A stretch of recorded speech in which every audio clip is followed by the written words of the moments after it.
Hello everyone, this is Sahiti on behalf of Edureka and welcome to this session on RPA interview questions. So as you guys know that there are a lot of opportunities in this world for RPA, right? So according to the research, RPA has a market share for about 7.3%. So you still have opportunities to move ahead in your career with RPA development. Edureka offers RPA interview questions that will help you cracking in your interviews and acquire your dream career as RPA developer. Alright, so now let's move on and let's start with the session. So at number one, we have the most basic question, that is, what is RPA? RPA is an acronym for Robotic Process Automation. So now let me explain you these terms robotic process automation one by one. When it comes to robotic are machines which mimic human actions, right? So all the machines which mimic human actions are called as robots. With robotic, it helps the human force to reduce their task force, right? So the robots do your work. You need not put your energy to do all those works. When it comes to process is basically a sequence of steps which lead to meaningful activity, right? So it could be a process of making tea, making coffee, baking your cake, or making your favorite dish. Any process, right? Any sequence of steps which lead to a meaningful activity can be termed as process. So for example, if you have to make tea, what is the process that you guys follow? You put in milk, you put on tea leaves, and then once it is done, you just add a little bit of sugar and your tea is ready, right? So if you have followed a sequence of steps to get the tea done. So that is process. So when it comes to automation, any process which is done by a robot without human intervention is said to be automated. So any kind of process, it could be a simple one, it could be a complex one, it could be any number of processes, right? So any number of processes which are done by robots without the human intervention is said to be automation. All right. Now, if you have to sum all the three terms together, mimicking human actions to perform a sequence of steps that lead to a meaningful activity without any human intervention is said to be robotic process automation. So I hope the definition is clear for you. It's simple, right? Each term has its own definition and you just have to sum all the three terms together. So now that you know what RPA is, let's move on and see what are the benefits offered by RPA. When you talk about benefits of RPA, you obviously know that many large scale companies like Capgemini, Deloitte, IBM, Accenture use RPA in the scaling industry to run with their businesses, right? But why do they use RPA? That's because it saves costs, it's easy to implement and learn, it's more accurate in less time, and there is no coding required, right? So once a company starts using RPA, it need not hire employees whose sole work is to do simple tasks.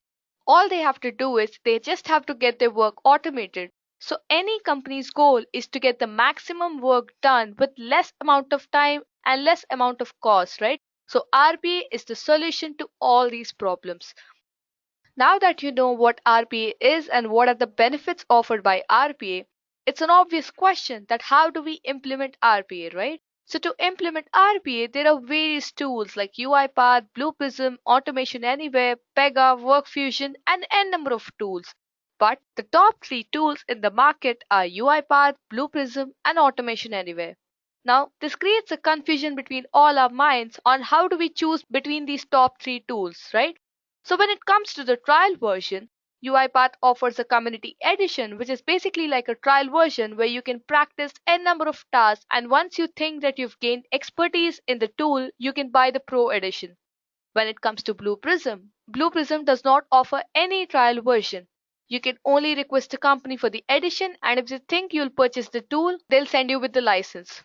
After that, the Automation Anywhere tool definitely offers a trial version, but that is only limited to 50 tasks, right? So 50 tasks are not enough to learn any tool. So that is the reason UiPath gains 1 point extra here. Now, if you go to the learning curve, UiPath is user friendly, so it makes it very easy to learn and implement. Coming to the Blue Prism has a visual designer and is easier than Automation Anywhere, but it is not better than UiPath since it does not offer trial version. And finally, the Automation Anywhere software that is definitely developer friendly, but it requires high programming skills, right? So any non-IT professional cannot go for this tool as they would not have any coding skills. And finally, if you compare on the note of the popularity, UiPath is the most popular tool because of its features. So I would say all the three tools are good enough to compete with each other, but I would say that you should choose for UiPath since it helps you in all the ways, right? So now you know what RPA is, what are the benefits, how can we implement RPA. But now let's get into the important phases of RPA lifecycle. When it comes to the RPA lifecycle, there are basically three phases. It is the analysis, the board development, and the testing. When it comes to the analysis part, this is the first phase in which RPA begins with analysis. So business teams and RPA architects work together to understand the business process for RPA development. The first phase is to analyze what is the problem and how do we solve it with RPA. So that is what we're talking about here. The next phase is the board development. So the RPA developer team starts working on the requirement in their environments, right? So whatever input they get from the analysis phase and they understand what environment has to be built, it is in the board development phase that they start building the environment. Now, after the analysis and board development phase is done, it comes to the testing phase where they have a separate testing team which performs the quality analysis like the normal SDLC flow, right? So, the best practice is to have a dedicated testing team which performs the quality analysis on the developed board. So, in this testing, if they find out any errors or bugs, it goes back to the board development team and they again start improvising on the built board. Now, after these three phases are done, the board is ready for distribution and enters the maintenance phase where the board is performing the automated task and is maintained by the maintenance team. Now, after understanding the phases of RPA lifecycle, what are the basic general requirements of RPA for a front-end and back-end office processing, right? So it's a fact that RPA is well known for its flexibility and its capability to meet the robust IT standards without compromising the security, right? It is possible to use the robotic software for the front end and back end office. Now, what are the requirements required for the front end and back end office is the question. Well, the answer to this question is that most of the requirements are same for both. So the users need not worry about different configurations as the same configuration can be easily deployed and the results can be derived as needed. So now let's move on to the next question and see what are the points that are to be considered on priority during the planning phase of automation, right? So well, I could say after you select the tool, which is the first task, the next big thing that matters a lot is the selection of the right framework. There are various items that are tagged as in the scope and out of scope that need to be selected based on the type of task, right? So some things would be under the scope and some things would be out of the scope. So you have to decide on that matter on the framework and the scope. After you're done with that, you have to test the environment which is considered, right? So suppose you take an example of a company trying to automate a task. What are they going to do? As I told you before, they'll first analyze the problem and then they'll build a board. Once they're done building the board, they have to test the environment which is considered. Only if the considered environment matches the requirements, it moves on to the next phase, else they still need to consider various environments, right? If required, users also need to prepare the charts of project lines so that they have a proper timeline on by which time they're going to solve the problem and then automate their task. So, in short, you have to select the right tool for the task and then you have to select the framework. Once it is done, you have to check on the scopes, which tasks are out of the scopes and which tasks are inside the scopes. Once you're done with all of them, you have to test the environment which is considered and then you have to identify the deliverables, right? So moving on, we have a question that is what do you mean by the term information collection in RPA? It's a known fact that any task that you do, you first need to collect a lot of information based on it, right? So what is the meaning of information collection in RPA? Well, in RPA, robots need raw data or information to perform their operations smoothly and reliably. That's because they're not dependent on humans, right? So they need all the information already stored in the system so that they can function properly. Generally, they collect this information from various sources, and it is also possible that the same information can be provided to them manually, right? So humans can provide this information to their bots, or they generally collect information from various resources. So that is the meaning of the term information collection. All right, so now let's move on to the next question, which is a myth about RPA. That is it always necessary that an organization that needs to adopt this approach have to change their entire infrastructure? If they have to change, then why do they have to change? Or if they not have to change, then why not? Well, the answer to this question is very much scenario based, right? So there could be scenarios where the company is wanting to adopt RPA have to change their entire infrastructure, and there could be scenarios where the companies need not change. Well, let me tell you guys that it is always not necessary to change everything to adopt RPA in an organization. In fact, it can be easily made compatible with the existing infrastructures. This is mainly due to the fact that the latest robotic softwares and the tools in RPA do not face any compatibility issues easily and can simply enable the organizations to keep up the pace, right? So if any company is trying to go to the approach of RPA, then that doesn't mean that they have to pull down their complete systems to deploy RPA. In fact, RPA doesn't face any compatibility issues and makes it easy to deploy this in their organization. Now, once a company has gone for an RPA approach, how do you say that the robotic process automation is secure and a reliable approach? So, there could be a lot of questions about security, reliability, and everything. But how can we justify the fact that robotic process automation is a secure and reliable approach? Now, when you talk about the factors such as reliability and security in RPA, the good thing about RPA is that the runtime factor is totally different to the process which is related with anything of editing, right? So, it is not necessary that all the users are given the same actions, but in fact, they can be restricted. So, what I'm trying to say here is that a user carrying out a task will be only given access to that particular task. He or she will not be given access to any other task. So this generally includes creating, designing, running, as well as the editing the process. Every log created is capable to provide full information with a wide scope. So there's complete information about every activity performed, alright? As compared to the manual processes, RPA provides extra control as well as security. So when you compare to carry out a task with a human approach and an RPA approach, I would say RPA approach is always better in the matter of security and reliability. As humans can fall sick, there could be a leak of security with humans, but when it comes to robots, they're always working 24/7 with more accuracy and also with more security. Now, let's move on to the next question, which is robotic automation like screen scraping or macros? The answer to this question is no, as managerial robotic automation is a generation on from old technologies like screen scraping or macros. The major differences between these two are robots are universal application orchestrators. So, any application that can be used by a man can be used by a present day robot, whether mainframe or bespoke application or web service enabled application or any other third party API hosted service. Robots assemble procedural knowledge, which after some time joins with a shared library that can be used by some other robot or a device, right? So if you store some information in one robot, that can be reused again and again with n number of robots. Now, also, applications are read by the robot either through the submitted APIs, whether they exist through the OS before application or through the screen with respect to the native application. So therefore, I would say robotic automation is not like screen scraping or macros. Its work is to automate the components, deal with perceptibility, also work on configure management, and also deal with debugging, right?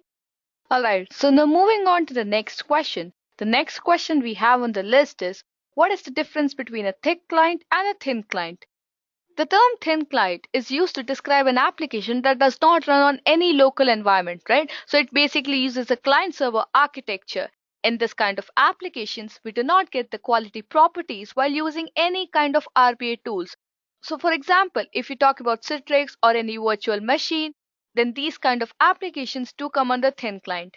Whereas a thick client application is the one in which it is directly installed on the local machine, like Blue Prism itself, right? So in thick client applications, we get a pretty handful attribute of features using RPA tools. So for your better understanding, let me give you an example of a simple analogy. An analogy could be to think of a service of a thick client application as having a landscape made of buttons, fields, and checkboxes, right? Whereas a thin client application is smooth and featureless. Now, moving forward to the next question on the list, we have what is the difference between a mainframe application and a non-mainframe applications? Well, guys, this is the basic question that is always asked. That is, what is the difference between a mainframe and a non-frame application? Well, when you talk about mainframe applications, they are single screen and keyboard based applications, right? When it comes to a non-frame applications, these kind of applications include multiple screens. So control moves from one screen to another screen. So it basically depends on the complexity of the task that makes you choose between the mainframe application and the non-frame applications. All right. Now that we have looked into various different kinds of questions, let's move on to the next question, which is what is session variable? Well, when you talk about session variables are particular to the instant of the process, right? So if there are two instances of the same process continuing at the same time, they both have the same session variable, but the session variable values will be different. That is because there are two different instances. Alright, so a session variable is very much particular to the instance of the process. So if you have one process running with m number of instances, all these m instances would have the same session variables but with various values. Alright. So guys, that were some basic questions related to the RPA technology. Now moving forward, let's look into some questions related to UiPath. So the first question that we have here is, what do you mean by publishing an automation project in UiPath? Right? So for any interview that you go for a RPA developer role, the basic questions that you would be asked would be about the basic knowledge that you have on RPA. After that, they would be interviewing you on the basis of the tools that you've explored. So over here, we have a basic question, that is, what do you mean by publishing an automation project in UiPath? Alright? Well, publishing an automation project means archiving it and all the other files in the folder so that it can be sent to the robots and then be executed, right? So it basically means that you archive all the files in your project and then you send it to a robot so that the robots execute your work. If you're connected to the orchestrator through a robot, the automation project is sent to the orchestrator feed and then it is displayed in the packages page. From here, you can distribute it to all the robots by assigning the package to the environment, right? So basically, you're trying to create a process here. If you're not connected to the orchestrator, the automation project is sent locally to the studio feed. So basically, this can be done really easily by using the publish button on the setup ribbon tab. So let me just open my UiPath tool and show you where is this button, right? So this is what I was talking about. This is the ribbon part. And when you open this ribbon, you see this publish button. So this is where you have to press to publish your automation project. All right. So as you guys know that we're discussing about the UiPath tool, sometimes many interviews ask you on the different activities that you can perform on the tool. So now let's look at the next set of questions in which we're going to discuss how to perform various steps for different activities, right? So next in the list, we have what is project debugging in UiPath. When you talk about debugging in layman terms, what do you understand by debugging? Debugging is the process of identifying and removing errors from a given project, right? So whenever you identify the errors and then you remove it, that process is known as debugging. So when you couple it with logging, it becomes a powerful functionality that offers you information about your project and step-by-step highlighting, right? So if you perform a complex task with debugging, you can ensure that your project is error-free. So I've told you this term logging here, right? So what does logging enable us to do? Logging basically enables us to display details about what is exactly happening in your project in the output panel. I'll just show you in the demo in a while. This in turn makes it easy for you to debug the automation. So debugging makes your project error-free and logging enables you to display the details, right? So both of them make a good combination to execute your project to be error-free, alright? Now that you know what project debugging is, let's look into the steps on how you can debug your projects. But before that, let me just brief you a little bit about breakpoints, right? So when an interviewer asks you about debugging, he asks you about all these terms, logging, breakpoints, and debugging, right? So basically, breakpoints enable you to pause the execution of a project so that you can check its state at a given point. So when you run large complex tasks, you can stop the execution in between and check the state of its running. So that helps you to identify errors and debug them. So as I said, let's look into the steps on how do we actually debug projects. So let me just go to my UiPath tool. Alright, so I'm going to create a short demo in which I'm going to show you how you can debug your project. So for that, I have to search for the flowchart activity and then drag and drop it in the workspace. Alright. After that, I'm going to include an input dialog, the message box, and the log message. So let me just search in the search bar for the input dialog. Let me just search for a log message and the message box.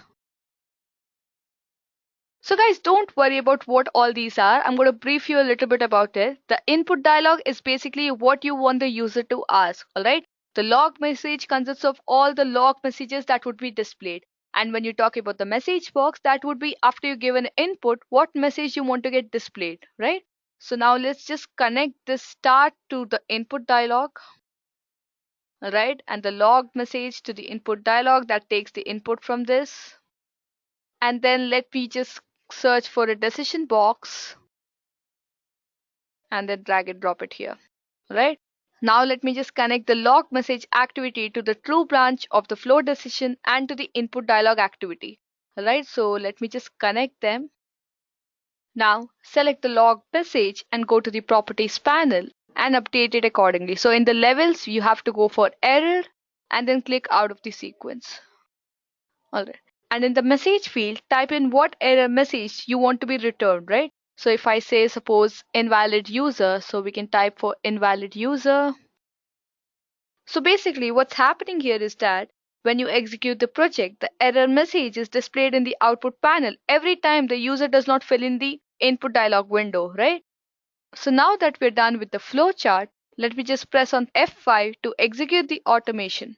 So let me just press on F5 and let me just not fill anything over here and click on OK. Alright. So now let me just run this program and show you. So let me just say if I type in hi, it shows that the execution has started, but there was an invalid username, right? So it logs few errors. So on the Execute tab in the debug group from the Options menu, you have to select Log Activities, right? So let's go to the Options menu and select Log Activities. So it's already selected in my UiPath. Now select the Log Message Activity and on the Execute tab in the debug group, click Toggle Breakpoint, right? So the log message activity is selected and in the breakpoints, I'll choose toggle breakpoint. Alright, so you know that there's a small red dot with white strips displayed next to it, right? This signals that the activity has a breakpoint applied. So when the interviewer asks you how do you identify if an activity had a breakpoint or not, this is the signal, a red dot with white stripes. Alright, now to debug this program, on the execute tab in the launch group, you have to click on start debug. So let's just click on that and debugging starts, right? So if I just mention a text here and click on OK, the breakpoint has been triggered and as a result, the automation has stopped. Now in the output panel, the error and all the steps covered till now have been logged and the log message activity is highlighted. So this clearly shows that we have some error in the log message activity. Once it is done, just click on the stop button to stop debugging. And then we get an information dialog box which displays that the debugging process has been cancelled. Alright. So guys, that's how you can debug your project. You just have to create your simple project and then go to the execute tab to start debugging, right? So that was a basic information about how you can debug your projects. Now moving forward to the next question, we have what is a single block activity in UiPath? Well, before talking about a single block activity, let me brief you a little bit about sequences, right? So why am I telling you? You'll just come to know. Sequences are the smallest type of projects. So when you're asked in the interviews what are the smallest type of projects, then your answer should be sequences. They're suitable to linear processes as they enable you to go from one activity to another activity. So basically, sequences act as single block activity. So whenever you're asked about a single block activity in UiPath, you should always talk about sequences. One of the key features of sequences is that they can be reused time and again as a standalone automation or as a part of state machine or flowchart. So if you talk about examples, you can create a sequence to take information from a PDF file or add it to a spreadsheet and reuse it in a different settings while changing few properties, right? So sequences help you doing the work in a very easy way, right? So now let's look into what are the steps that are required to create sequences, alright? So I'm going to show you a demo where we're going to create a sequence that asks the user for his first name and last name and his hair color and then display the answers. So to do the following, what you have to do is you have to open your UiPath tool. So let me just open this. Now to create a sequence, let us just create a simple blank project. So for that, I'll click on blank project here and then choose my blank project name. Let's just say demo 2. Let's just say demo 3 and under the design tab I'll go for new and choose sequence. All right, I'll give the sequence name. Let's just say I give the sequence name as sequence demo and click on create. So basically this creates a sequence for me. Now to identify the first name, last name, and the hair color, we're going to create variables. So to create variables, you have to click here on the variable option and then choose to create a variable, right? Let's just say I create a variable name first name of string type, a variable name last name of string type again, and another variable, let's say hair color. All right, so all the three variables are created. Now to ask the user for his first name, last name, and the hair color, you have to pull in three input dialogues. Let's just search in the activity pane for input dialog and then drag and drop it in the sequence. Now, in all these three input dialogues, you have to fill in the title and the label, right? So let's just say I fill in the title for the first input dialog as first question. So if I type in first question, and in the label, I'm going to type in the question that the input dialog is going to ask me, right? So I'm going to type in what is your first name. Similarly, I'm going to do for the other two input dialogues, where I'm going to ask for the last name and the hair color. So I'll type in second question. What is your last name? Third question. And what is your hair color? All right. Now, in the properties panel of the first question, in the results section, you have to include the variable that we just created, right? So for the first input dialog, we're going to include the first name variable. Coming to the second input dialog, in the results section, we'll include the last name variable. And in the third input dialog, we're going to include the variable hair color. So what's happening in the results field? Well, this indicates that the variable is going to be updated with a value added by the user at every point, right? Finally, after we have given all the inputs, we want a message to be displayed, right? So we're going to search in the activity pane for message box and then drag and drop it here. Now we're going to select a message box and in the text field, we are going to add the variables and a string to display all the information gathered from the user, right? So in this case, it would be the first name, the last name, and the hair color. So let's just include the variables here with the string. So first name, concatenate it with a space, and then last name, again concatenate with a word has, and then include the hair color variable, right? And finally, let's concatenate it with a string hair. All right. So now if you want to check if there are any errors in the sequence, you just have to click out of the sequence and look for exclamation marks. So here you can see that there are no exclamation marks. So that means our program is error free. Now let's just run this program and see what's the output. So as we're going to give the input, the first question is what is your first name, right? So if I say Sahiti is my first name and I'll click on OK. And then the second question comes up, which is what is your last name? So let me just type in my last name and then click on OK. Once it is done, I'll enter my hair color. So I'll click over here. I'll type in over here and click in OK. Once it is done, you can see that the message box displays the output, but you can see that there are no spaces. That is because we haven't added any spaces, right? So UiPath does not give space by itself. You have to give the input. So for that, let me just go back to the UiPath tool again and let me just add spaces between the double quotes, right? So I'm adding space and let me just run this program again. So let me just enter the details again. And you can see the output of my first name, last name, and my hair color, right? So that's how you can create simple sequences, and this is a single block activity. And this kind of examples can be termed as single block activity as everything is happening under one sequence, right? So it's always good to answer the questions with examples, right? So when you're asked in interviews about the single block activity, always remember to talk about sequences and give them a proper example of how you can create sequences and then show them to run. All right. Now moving forward, we have the next question, that is what is tracing and how do we enable tracing in UiPath? So by default, let me tell you that UiPath generates log files that track the activity of the studio and the robots, right?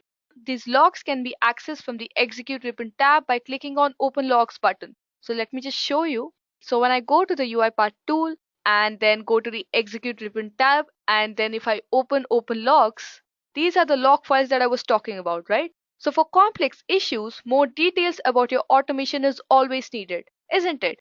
So to gather them, tracing must be enabled. In UiPath Studio, tracing generates an .etl file which contains binary log data at the trace level such as the disk access or the page faults, and is also used to log high frequency events while tracking the performance of your operating system, right? So if you want to know how to trace the files, well, you can see that in your taskbar, you find this icon of UiPath robot, right? So you just have to open that window and go to the advanced settings over there. Once the window opens, you just have to click on the start tracing button. That will trace every activity that you perform on the UiPath Studio. Right, so tracing is really interesting when you talk in UiPath Studio, as when you deal with large complex activities, it's a really tiresome task to understand where the error is coming from, right? So debugging, logging, tracing, all of them together help you to solve these errors in a simple way.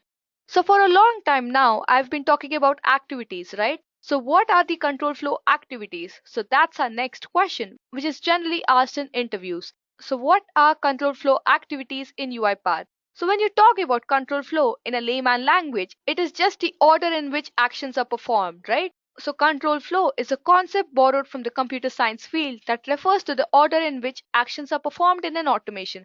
Let me tell you that a proper control flow can be achieved through intelligent use of variables and activities. So to understand control flow, let me just go back to my UiPath tool and show you how that's happening, right?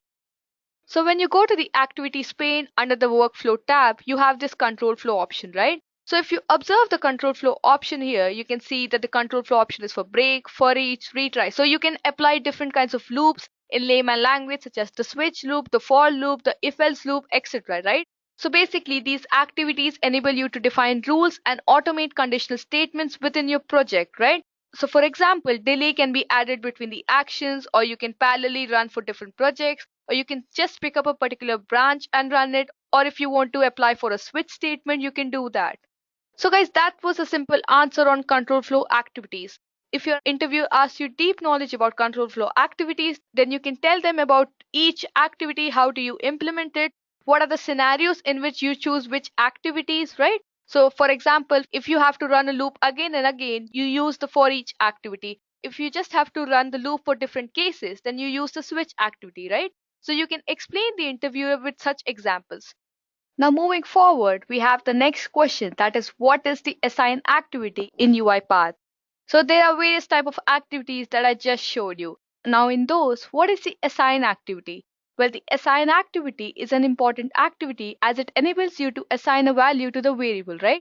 So it's used quite often, right? So you can assign the activity to increment a value of a variable in a loop, or you can sum up the values of two or more variables and assign the result to it, or assign the values to an array, and so on, right? So there could be many instances where you use the assign activity. So by default, this activity is always included in the favorites group. So let me just show you that. So this is the activity that I was talking about. So whenever you're asked about assign activity, always give live examples like how we can increment the value of a variable and then assign it to a particular variable, or in any scenario based questions where you can assign few values, or where you run a loop to assign the incremented value every time, right? Now moving to the next activity type, we have the do while activity. So what exactly is this do while activity and how does it function? So if you're from the IT professional background, you do understand the meaning of do while term, right? It basically goes by the name. You first do the task and then check the condition. So that's how it happens also in the automation field. So basically, the do while activity enables you to execute a specified part of your automation while a condition is met, right? So when the specified condition is no longer met, the project exits a loop. This type of activity can be useful. Now, where is it useful? Well, this type of activity can be useful to step through all the elements of an array or execute a particular activity multiple times. You can also increment the counters to browse through array indices or step through a list of items, right? So there are various scenarios where you can use the do while activity. So when the interviewers ask you on when you should use the do while activity, then you can give examples about how you can step through all the elements of an array or do a task particular number of times until the condition is no longer met. Right? So now let me show you the steps to create a do while activity. So for that, we're going to create a simple automation that increments an integer variable from 0 to 10 and displays a message every time it is incremented, right? So for that, let me just go back to my UiPath tool. Let me create a sequence. Let's say I name the sequence as do demo, and then select the sequence and create an integer variable. So for that, let me just create counter of int type with default value as 0. All right.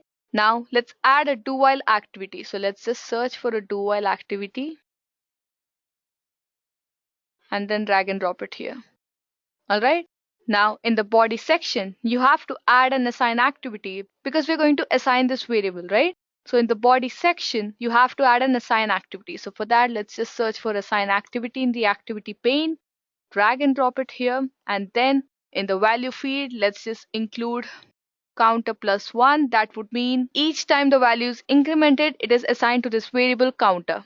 All right. Now, once this is done, you have to add a write line activity under the assigned one, right? So let's just search for write line activity and add it here.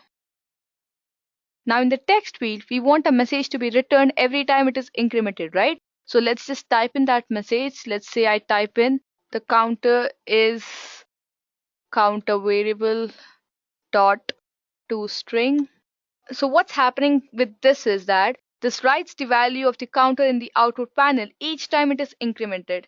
Now, in the condition section of the do while activity, type counter is less than 10 as we are performing this task till we reach 10. Now, the body of the do while activity is repeated until the value of the counter variable is bigger than 10. So the logic is very simple, right? This complete activity is repeated every time till the counter variable value is bigger than 10. Now let's just run this program. Now if you look into the output panel section, it displays the message indicated by the write line activity. So you can see that the counter is 1, 2, 3 and is incremented till 10. Once the counter value has reached 10, the execution stops. So that's how you can use the do while activity to do simple tasks. Alright guys, now moving on to the next question, we have what is if activity. Now, when you talk about if activity contains a statement and two conditions, right? So the first condition is executed when the statement is true and the second condition is executed when the statement is false, right? So when you talk about the if activity contains a statement and two conditions. The first condition is executed if the statement is true and the second condition is executed if the statement is false, right? So there could be various scenarios like you have to do this if the condition is true and you have to do that if the condition is false, right? So if activities can be used to make decisions based on variables, arguments, values, or any kind of scenario based questions, right? So let me simplify the if activity for you by showing a short demo on it. So what we're going to do is we're going to create a simple automation that asks the user for two numbers. And then we have to check if these two numbers are divisible by each other or not. And depending on the result, it displays a different message in output. All right. So now let me go back to the UiPath tool. Let me close this.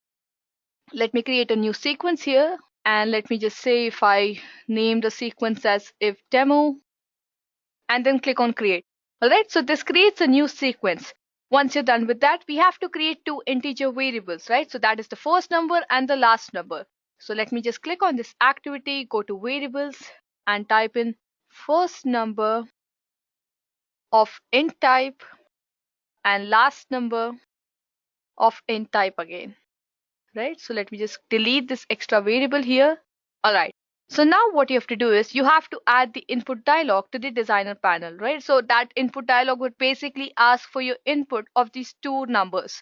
So let me just search in the activity pane for the input dialog and then let me drag and drop it here.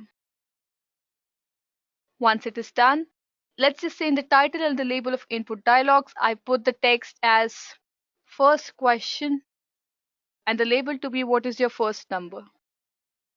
Let the second input dialog have the title second question and the label to be what is your second number.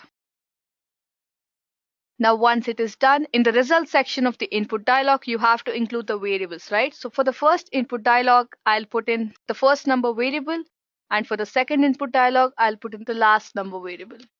All right. Once it is done, you have to add the if activity, right? So let's just search for the if activity in the activity pane, and then let me just drag and drop it here. All right. In the condition section of the if activity, you have to type in the condition, right? So here we're trying to find out if the two numbers are divisible by each other or not. All right. So we'll type in first number mod last number is equal to 0.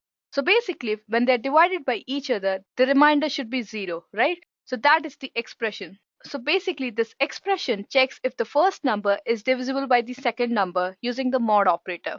And then in the then section, we have to add a write line activity.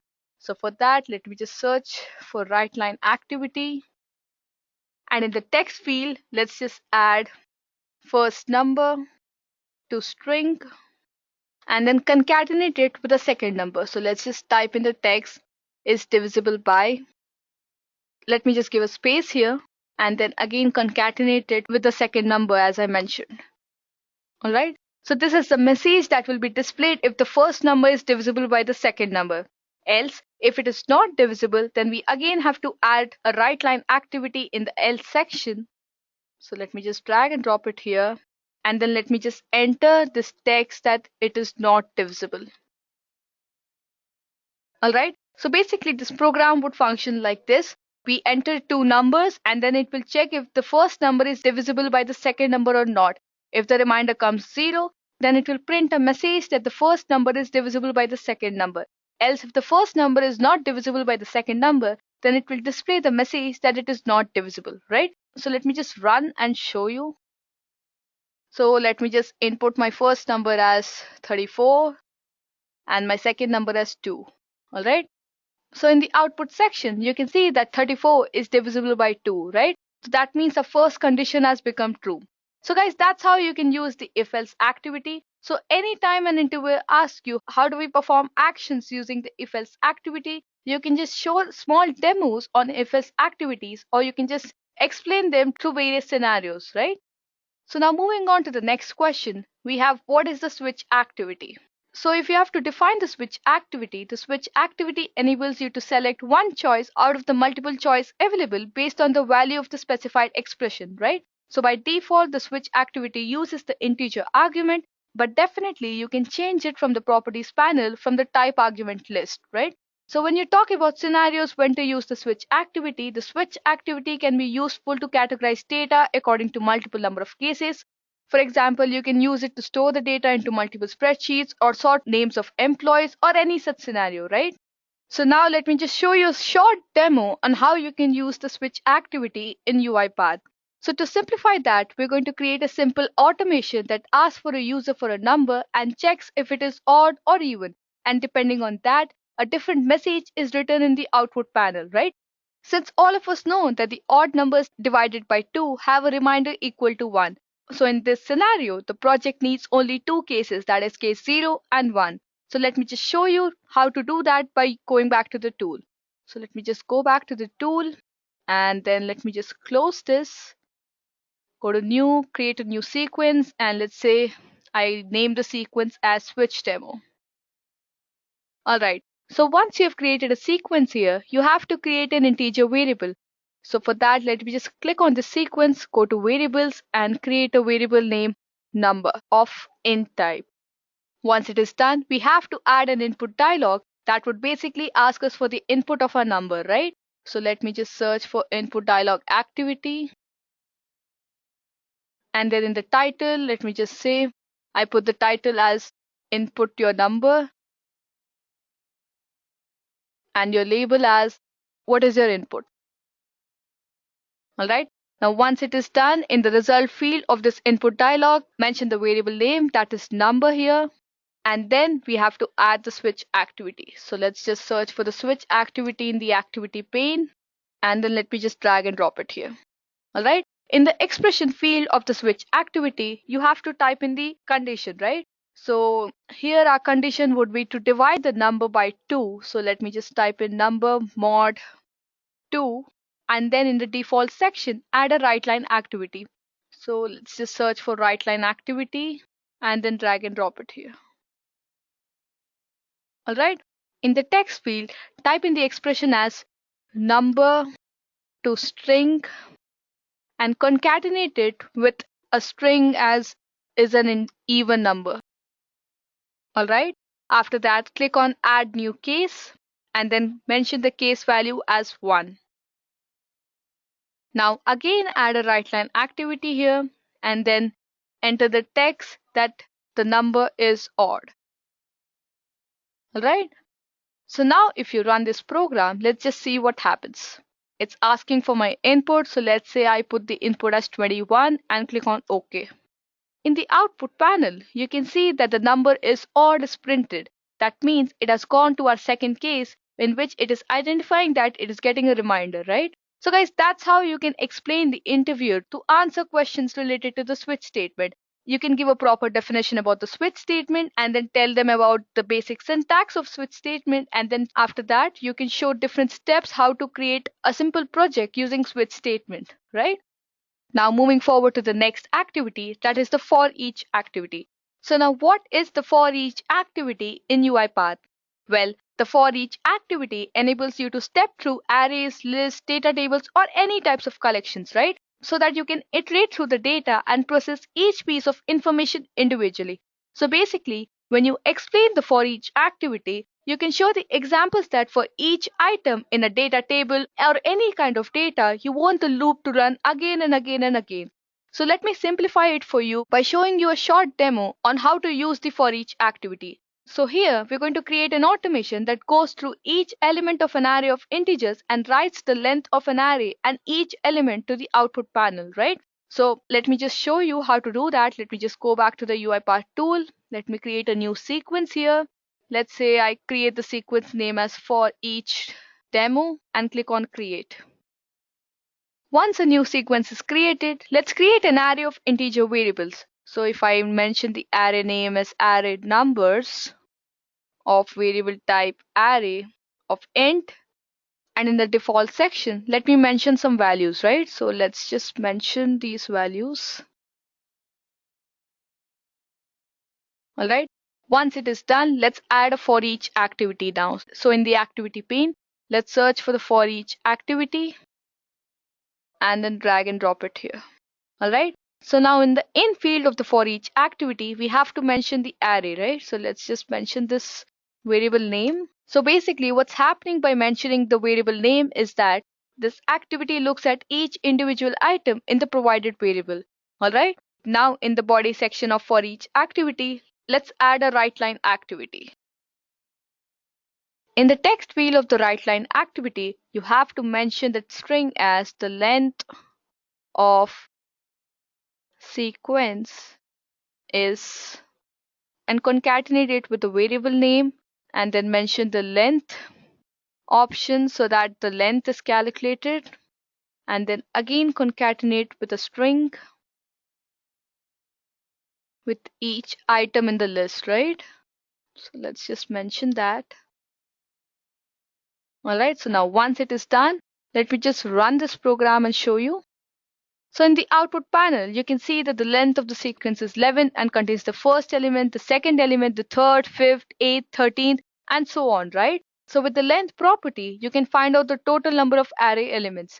Isn't it interesting? It's really interesting to answer this way, right? So now moving forward to the next type of activity we have on the list is the break activity in UiPath. So the break activity enables you to stop the loop at a chosen point and then continue it with the next activity, right? So basically, whenever you use the break activity, you can stop complex tasks at a given point and then choose to run the next activity. So let me just give you a short demo of how you can use the break activity, right? So for that, we're going to use the demo created for the for each activity, and with this new project, it only writes the first iteration of the loop and the few elements of array to the output panel. So now let's move on to the next activity, that is the while activity. So guys, this is the last activity that we're going to discuss in the list. Until now, I've told you how to answer questions related to the if activity, the break activity, the do while activity, and so on, right? So now let's look into what is the while activity in UiPath.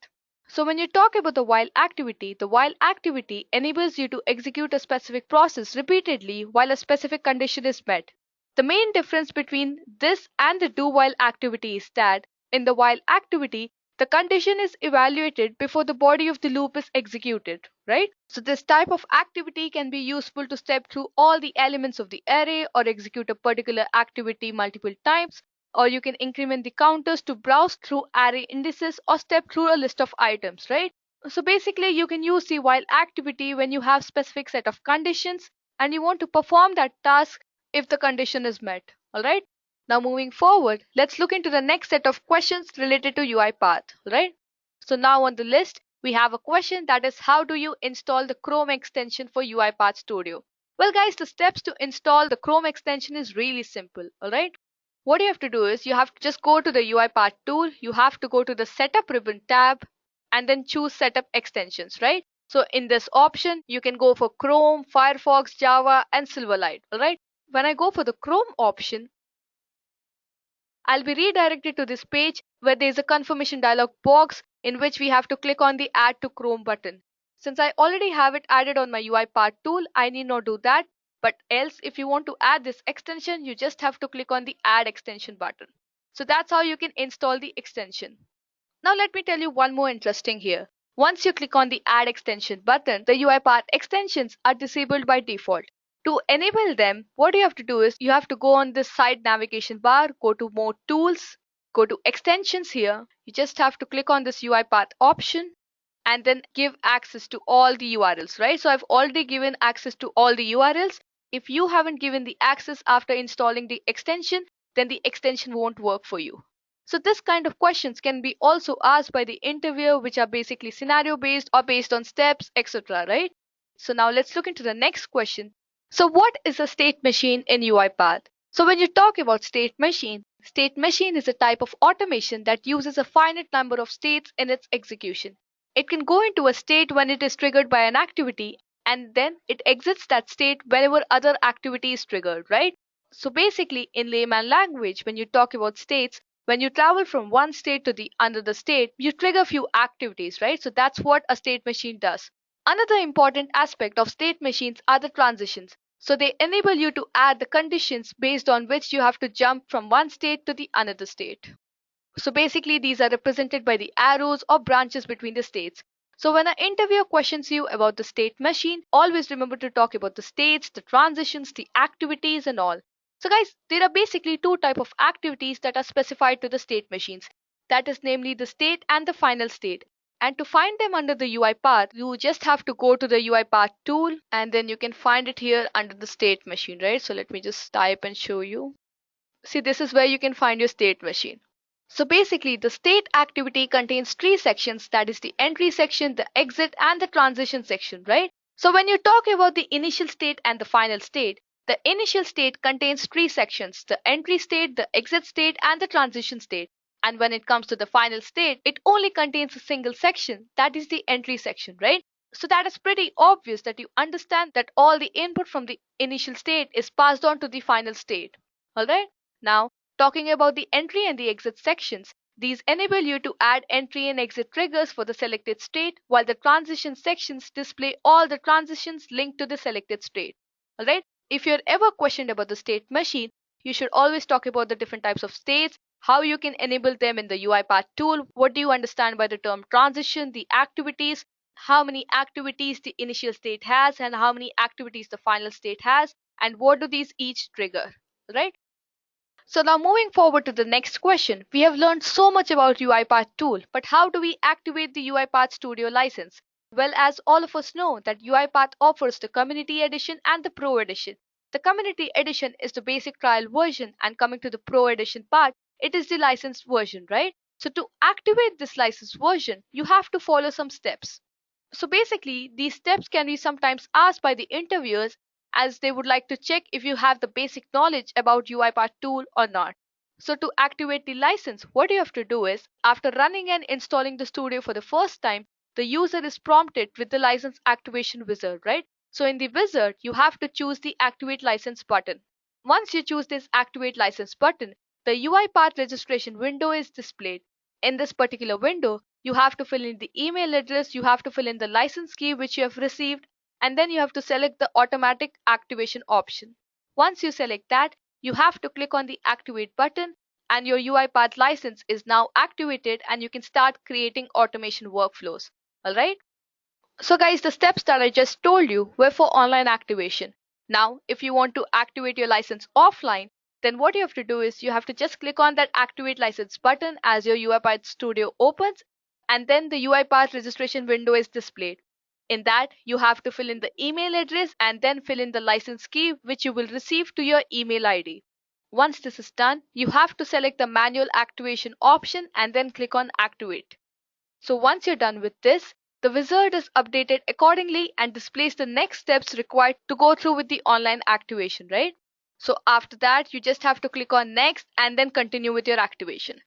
So in short, when you're asked about how to activate the UiPath Studio license, you have two options, the online activation and the offline activation. So you just have to follow those steps that I just briefed you. Else, you will find them on the UiPath official website. Alright? Now, moving forward, we have a basic question here asked by the interviewers on how to import namespaces in UiPath. So to import the namespaces in UiPath, you have to follow some steps, right? So for that, let me just go back to my UiPath Studio and then let me just open the imports panel here.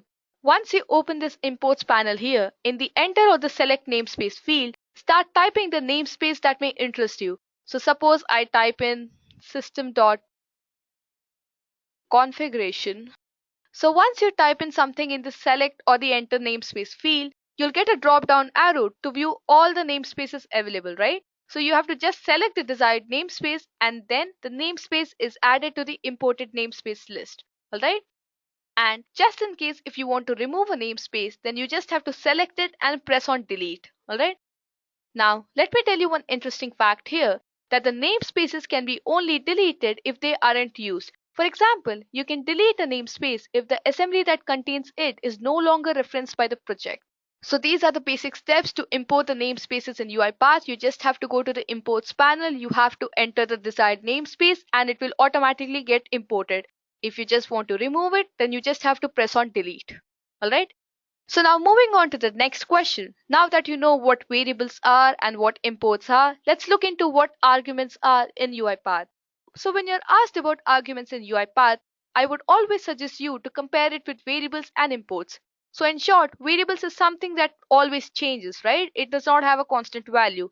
When it comes to imports, imports is basically that you want to import any namespaces. But when you talk about arguments, arguments are generally used when you want to pass the data from one project to another project. In global sense, they resemble variables as they store data dynamically and pass it on. Variables pass data between activities while arguments pass data between automations, right? So it's really interesting that you explain this way that variables pass data between activities. So it's really simple, right? There are hardly any activities and arguments pass data between automations. So when you want to pass something from one project to another project, then you use arguments. As a result, they enable you to reuse automations time and again. So to add to your knowledge, UiPath Studio supports large number of argument types which coincide with the type of variables. Therefore, you can create generic value string, boolean, object, array or data table arguments, and you can also browse for .NET types, right? So that is the same way you do in the case of variables, right? Additionally, arguments have specific directions like in, out property, etc. that tell the applications where the information is stored and where they're supposed to go. Alright, so in short, arguments are used when you have to pass data from one project to another project to automate it at a higher level. Now, let's look at a short demo on how to remove and create arguments. So let me just go back to my UiPath tool, remove this, let me go to the argument panel, and then in the argument panel, you can create an argument here, right? So to create an argument, you just have to type in something and then you can give the default values the same way you create variables. To remove any arguments, you just have to right click on this created argument and then click on delete. This automatically deletes your argument. Isn't it simple, right? So whenever you're asked this question on what argument is, always try to compare between variables and arguments and then finally talk on how you can create and remove arguments in UiPath tool. Alright? So now next in the list, we have a very interesting question that is generally asked by the interviews, that is what is the difference between the UiPath and Selenium? So when you talk about Selenium, Selenium is specifically designed to test web applications and websites. It's impossible in Selenium to interact with multiple applications and take the output of one application as an input for the other application, right? So if you're dealing with multiple applications and you want to take an output of one application and give it as an input to another application, then you can never use Selenium. This is because it cannot work with virtual environments like Citrix. Alright? But when it comes to UiPath, UiPath is an RPA tool which is designed to automate any type of existing softwares to replace any type of activities that can be performed by a human being, right? So we can say that RPA is the next level of existing automation tools. So it allows people to build complex rules-based processes with very little software development skills. You can do all things using UiPath which can be done by Selenium, but vice versa is not at all possible. So I would say UiPath is better than Selenium in some cases where we have to deal with multiple number of applications and we want to pass the output of an application as an input to the other. So now next in the list, we have a question which confuses many people. Can UiPath run multiple instances of the same process with one robot in one system simultaneously? Well, the answer to this question is yes, as it can run the same program simultaneously in two robots where each system is registered as one robot. So the same machine can be registered as multiple robots. So when I'm talking about the machine, I'm talking about your desktop.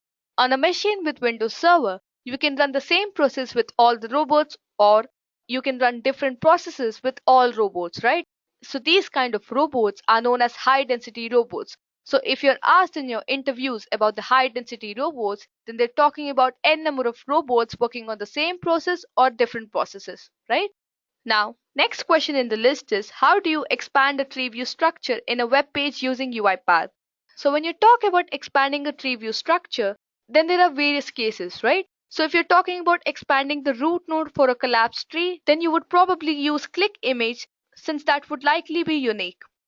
But if you're trying to expand a particular node, you would likely use click text and give it a certain negative x offset in the position properties so that when it targets the text you want to expand the node for, it will end up clicking on the positive sign. Alright? So that is how you can expand a tree view structure in a web page using UiPath. Now this is one of the most frequent questions asked in the interviews. How will you price an RDA project to a customer? So if you're a RPA developer, then you should know how to price your RDA project to a customer. So to price your project, you have to consider four parameters: the scope, the application involved, the complexity, and the number of boards to be deployed. Alright? So first we identify the scope of the automation, like how business processes flows, or how many applications are involved, or how complex are the interactions between these applications. Once we know all of these, we will work out the number of boards to be deployed and then estimate the cost for each board to develop and deploy. This is how we do at a high level. That is, I'm talking about a large scale company, right? So usually based on the complexities involved, the project may go anywhere between 6 to 12 months.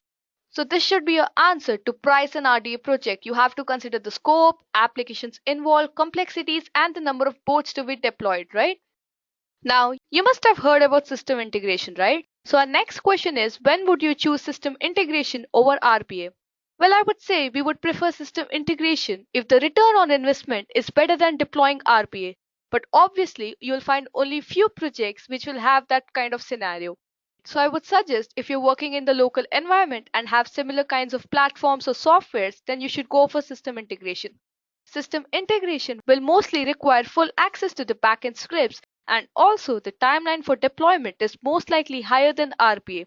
So if you're in the backend operations, then you may find multiple platforms like legacy, GUI, and web-based all being used together. This creates complexity to the system integration. On the other hand, when you compare RPA softwares are platform agnostic. They could be configured from front end also with any kind of platforms, right? So the timeline is lesser and it's easy to train or find RPA developers. So therefore, I would say the preferable choice is to go with RPA. But yes, there are some cases that you need to use the system integration. So the answer to this question is completely situational based, right? So whenever you have large projects and you think that the return on investment is better than RPA, then you would use system integration. All right? So the next question on the list is how do we assess the processes for RPA and calculate the FT saves, right? So well, there are no hard and fast rules, but there are few desirable attributes that your process should possess. It should possess high transaction volumes, it should have manual data entry or extraction, it should be rule based, It should have multiple handlings of the same data. It should be disparate systems and stable processes, right? Now, regarding the full-time equivalent savings, the concept is rather simple. You need to determine how long it takes an employee to complete the transaction currently and estimate the time it will take a bot to complete the same transaction, right? So you're basically going to compare the time a human and a bot take to do the same transaction. The time savings per transaction completed multiplied by the number of transactions will give you the figure you need. Also, let me tell you one interesting fact here, that the challenge when calculating the FT savings lies in justifying and validating the assumptions you have made. So if you have to assess the processes for RPA and calculate FTE, then you have to look into all these parameters. Alright?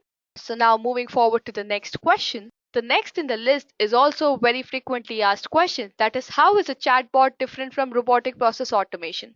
Well, to explain you the difference between the chatbot and a RPA engine is similar to the difference between a mouse and a mammoth, right? So by the names, the chatbot is programmed to chat with a user like humans, possibly to recommend pre-learned resolution to a particular problem that a user faces, to take requests and instruct the backend systems to provision a request. When it comes to RPA, the RPA bot is programmed to automate a manual business process of executing a task or an activity with a business function, right? So that's a huge difference between a chatbot and an RPA bot. So chatbot basically helps the human, but an RPA bot automates the manual business process and takes it on itself. So basically, a chatbot can be a medium to feed an input into a RPA engine, but cannot replicate the features of an RPA engine.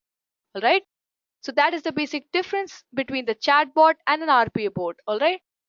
Now moving forward, let's look into another question which is frequently asked by the interviews. That is the difference between a traditional automation and RPA. So when you talk about traditional automation is long drawn and requires manpower, time, effort, and substantial cost.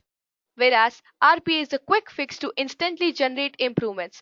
Both traditional automation and RPA need solid strategy and planning, but the implementation of RPA is really quick.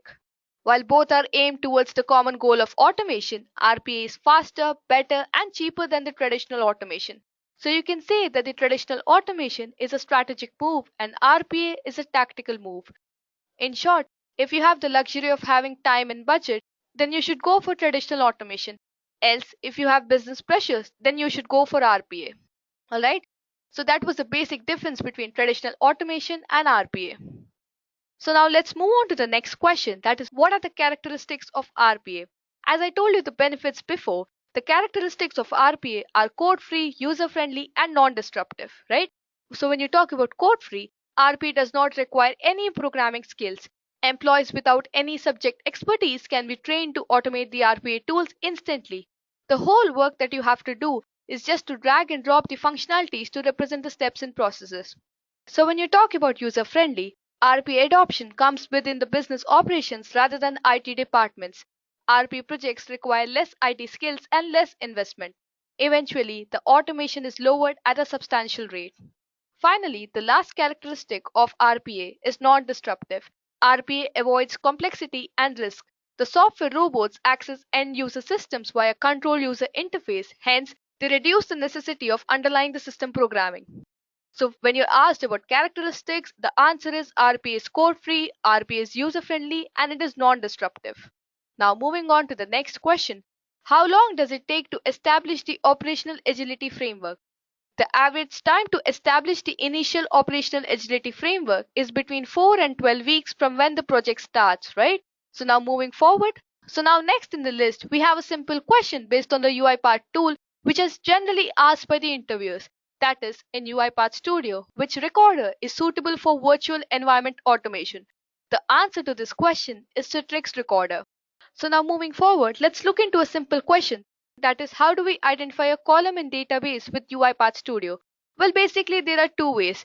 So to identify a column in database, you can either use the column index or the column name. Next in the list is a very simple question to test your skills on activities. So the question is, which activities can be used to iterate through an array in UiPath Studio? Well, to iterate through an array in UiPath Studio, you can either use the for each activity or the while activity. Now, let's look into some scenario-based questions. That is, if you want to scrape some text and you know it only contains digits, how can you make the scrape look better?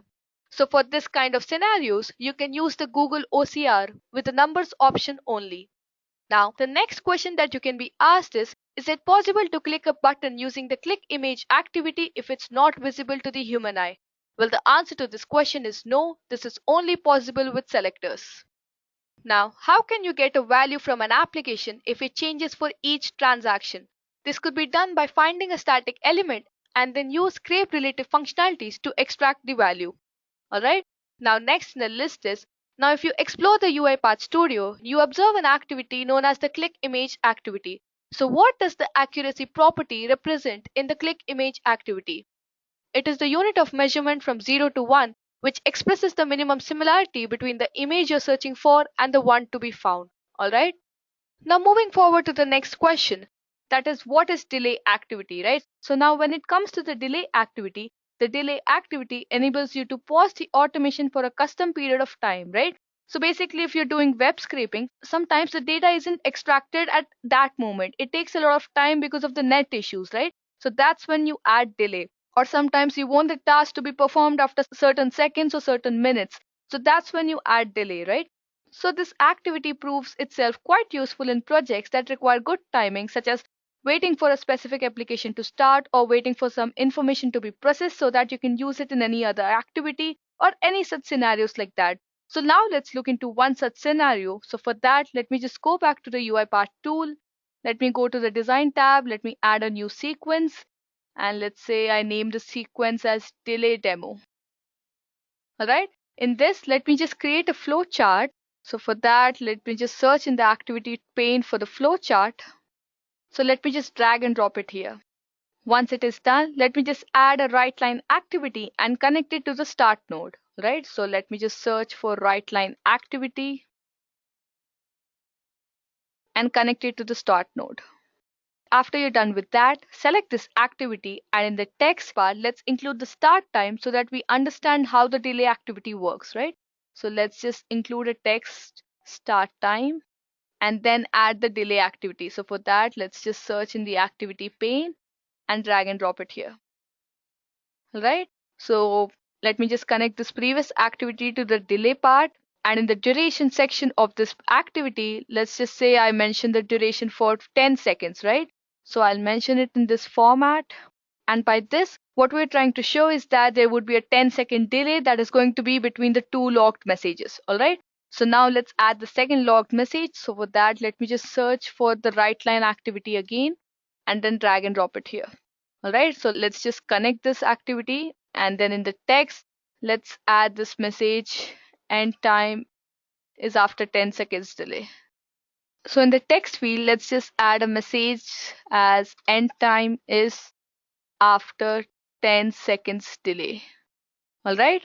Now let's just run this program and let's see the output panel, right? So we see that the demo is started as 22 seconds and once it has started, the end time is after 10 seconds delay, right? So just add 10 more seconds. That means it should end around 33 seconds. So let's just see if it has ended. Yes, it has, right? So that's how you can use the delay activity, which causes the task to be delayed by few seconds or few minutes or how much ever time you want, all right? Now moving on to the next question. We have the question as how are elements recognized on the screen using UiPath Studio? Well, the answer to this question is that they can be recognized through the attributes of UI elements, right? So whenever you're asked how are elements recognized on the screen, the answer is they can be recognized through the attributes of UI elements. And finally, the last question for this session, that is what does publishing mean in UiPath Automation Studio? So publishing of the automation package indicates archiving it and the related files present in the particular folder for sending it to robots and then executing it. So you want to perform a task each day at some time, right? So you just have to create your project for it and then you have to just publish the project and then connect it with the orchestrator. So every day at the scheduled time, a robot would perform that task. So guys, that was the end of this interview questions. I hope you liked this session. Thank you and have a great day. I hope you have enjoyed listening to this video. Please be kind enough to like it and you can comment any of your doubts and queries and we will reply them at the earliest. Do look out for more videos in our playlist and subscribe to Edureka channel to learn more. Happy learning!